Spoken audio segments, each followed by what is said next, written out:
if that was a competition pull, you would, the sledge weight would be all exactly the same. The sledge operator would have to be programmed that the box would have to go all to the front for every pull. But with this one, smaller, slightly lower horsepower tractor, you can bring the weight box up to the middle and just take it nice and steadily up a bit more, just to put that bit of pressure on, and also pull it back a bit, just to give a bit more help if you start struggling. And when they design storm pups, I think that is a very impressive bit of kit. The last show back in 2019, it was quite comical to see all the tractor pullers pulling the sledge, but then one tractor didn't start, so the sledge pulled the tractor. Yeah, it's quite a reversal of the... You can see the structural design of that tractor has been made, because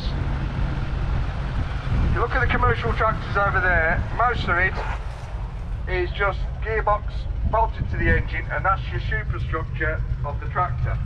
And of course, you're putting it all under a lot of pressure pulling that sledge.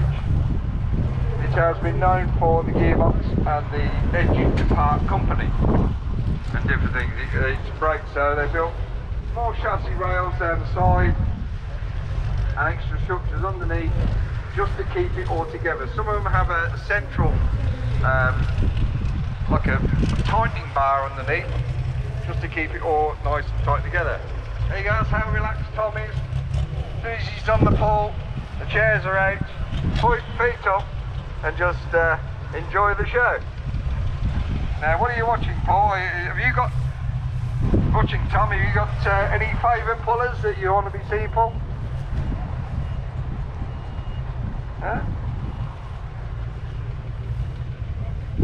Yeah, that's it. Yeah, it's always nice to sometimes have a chat to other pullers. You know, they gain all ideas from different ones, and there's a bit of competition, a bit of pride